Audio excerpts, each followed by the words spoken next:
नमस्कार दोस्तों, हमारा नाम है अंकुश आसिया। आपका इस वीडियो में बहुत बहुत स्वागत है। बताएंगे आपको कि अगले 24 घंटों के साथ साथ अगले कुछ दिनों में आपके इलाके में जो मौसमी गतिविधियाँ हैं वो किस तरह की रहने वाली हैं, कहाँ पर कितनी वर्षा की संभावना है, कहाँ पर कैसी बारिश हो सकती है। तो फिलहाल अगर सिस्टम्स की बात करें तो देखिए, एक जो गुजरात पे सिस्टम था वो बहुत तेज़ी से स्ट्रॉन्ग हुआ है।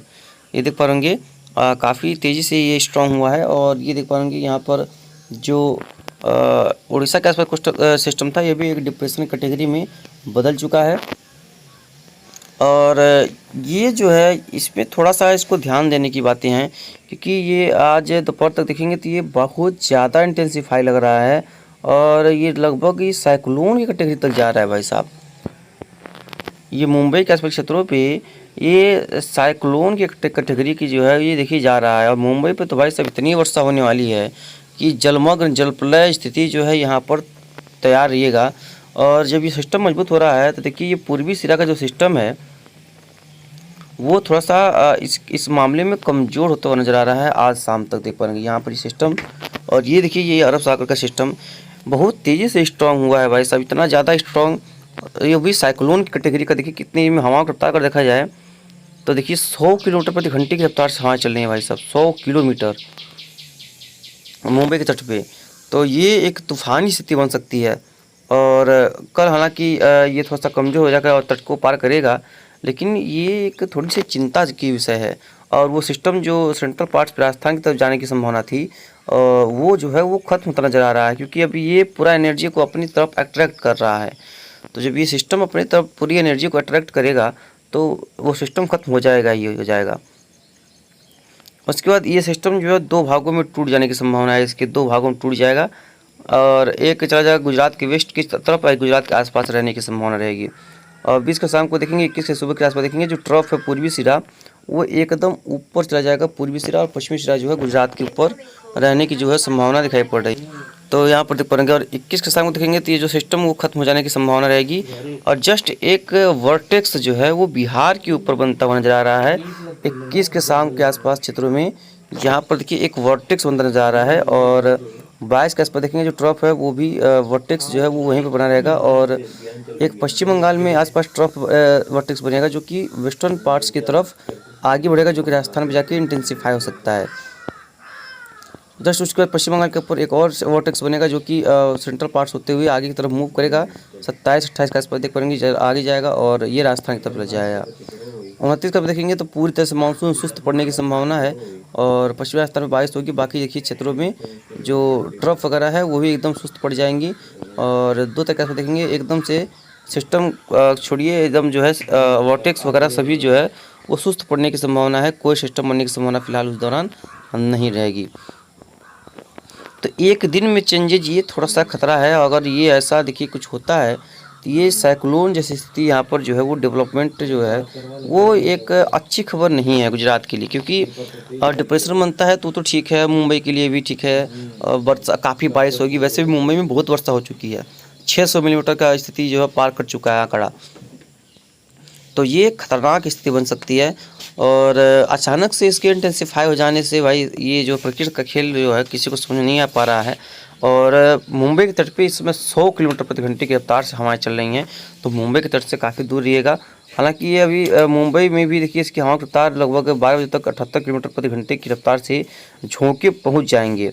और ये जो उसके जैसे समंदर के अंदर चलेंगे तो यहाँ पर देखेंगे तो ये जो 98-100 किलोमीटर प्रति घंटे की रफ्तार से हवाएं जो है वो थोड़ी सी खतरा जो है वो पैदा कर रही हैं।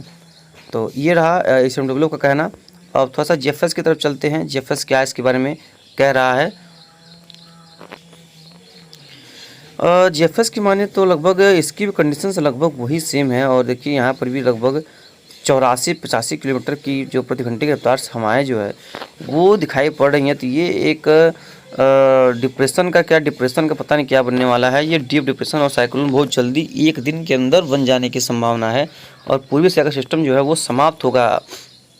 अगर ऐसा है तो मध्य प्रदेश और राजस्थान में जो संभावनाएं थी वो कम हो जाएंगी, क्योंकि ये सिस्टम अपने पूर्वी सिरा के जो सिस्टम का जो अस्तित्व है वो समाप्त कर देगा उसको। और जब ये समाप्त कर देगा तो वर्षा में जो है वो काफ़ी भारी कमी आने की संभावना है, जिसकी वजह से यहाँ पर रेन नहीं होगी, वर्षा वगैरह फ़िलहाल बहुत कम हो जाएगी मध्य प्रदेश के बाकी क्षेत्रों में।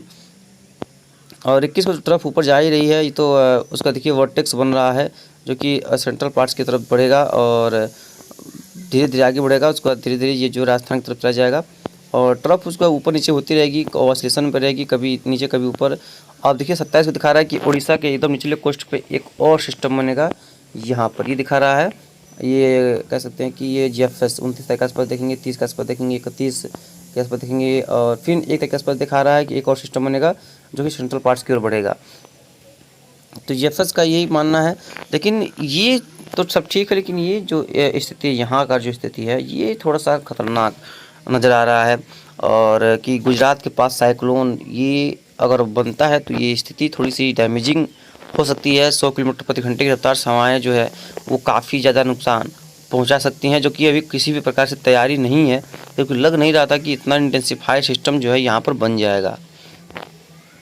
तो ये भी मौसम विभाग को भी देखने की बातें होंगी और वो भी जल्दी से जल्दी अपडेट करें कि यहाँ पर अरब सागर में कुछ हलचल हो रही है और काफ़ी स्ट्रॉन्ग सिस्टम बन चुका है। और देख पाएंगे यहाँ पर जो ये अरब सागर में जो सिस्टम बना हुआ है उसका प्रभाव देखिए, ये देखिए भयंकर बारिश भाई साहब, भयंकर गर्जना के साथ भयंकर वर्षा यहाँ पर जो है चल रही है। तो ये जैसे मैंने बताया आपको कि ये थोड़ी सी खतरे की घंटी नज़र आ रही है। तो यहाँ पर लोगों को काफ़ी सतर्क रहने की ज़रूरत है, क्योंकि ये धीरे धीरे विशालकाय होंगे और धीरे धीरे बादल जो है और जो है और बड़े होंगे और पूर्वी सिरा पे बादल जो है धीरे धीरे अब कमज़ोर होते हुए नजर आएंगे। धीरे धीरे बारिश में थोड़ी सी यहाँ पर कमी आएगी, क्योंकि सिस्टम धीरे धीरे आगे बढ़ेगा। तो सेंट्रल पार्ट्स से खासतौर पे मध्य प्रदेश के इलाकों में भी वर्षा में कमी बनी रहेगी। हम आपसे फिर से बता दे रहे हैं, क्योंकि ये जो है ये मध्य प्रदेश के निचले इलाकों पे है और ट्रफ भी नीचे है और सिस्टम भी नीचे ही है। तो इन क्षेत्रों में वही दोपहर तक अगर बादल बनते हैं तो कुछ इलाकों में तेज़ गरज चमक के साथ बौछार पड़ जाएगी। अच्छी वर्षा भी 2-4-10 मिनट के लिए हो जाएगी। पूर्वोत्तर में भी वर्षा देखिए है, बाकी बंगाल खाड़ी में वर्षा है और मध्य भारत के क्षेत्र में भी देखेंगे काफ़ी ठीक ठाक बारिश नज़र आ रही है। गुजरात, सौराष्ट्र, कच्छ की अगर बात करेंगे तो यहाँ पर भी जो वर्षा गतिविधियाँ हैं वो अच्छी खासी नज़र आ रही हैं। और महाराष्ट्र वगैरह में भी देखेंगे तो यहाँ पर भी ठीक ठाक बारिश जो है वो नज़र आ रही है। और वहीं देखेंगे तो बात करेंगे तो यहाँ पर जो पाकिस्तान का क्षेत्र है, पाकिस्तान में भी वर्षा जो है वो ठीक ठाक दिखाई पड़ रही है। अच्छी खासी कई इलाकों में बादल वगैरह बने हुए हैं, लेकिन देखिए पूरा आधा से ज़्यादा जो भारत है वो लगभग शुष्क पड़ा हुआ है। और शुष्क मतलब कि धूप है बहुत तेज़ी से, हमारे यहाँ पर भी धूप है और तेज़ हवाएं, पूर्वी हवाएं चल रही हैं, झोंका आ रहा है। तो उसके बाद जो भी होगा आपको लगातार आपको अपडेट करते रहेंगे कि कहाँ पर कितनी वर्षा होगी। तो फिलहाल तो देखेंगे तो इसी तरह की गतिविधियाँ देखने को मिल रही हैं और कई इलाकों में ठीक ठाक बारिश भी हो रही है, कई इलाकों में गर्जना भी हो रही है। तो देख पाएंगे इस तरह की वर्षा बढ़ रही है। लेकिन ये क्षेत्र, इन क्षेत्रों में सतर्कता ज़रूर बरतना चाहिए, क्योंकि यहाँ पर स्थिति जो है वो थोड़ी सी क्या है, बहुत ज़्यादा ख़राब हो सकती है, क्योंकि साइक्लोन जैसी स्थिति बनी हुई है और यहाँ पर बहुत ज़्यादा वर्षा जो है वो नज़र आने की संभावना दिखाई पड़ रही है। बाकी जो भी होगा आपको लगातार आगे अपडेट कर दिया जाएगा। फिलहाल इस वीडियो में यहाँ तक इतना ही।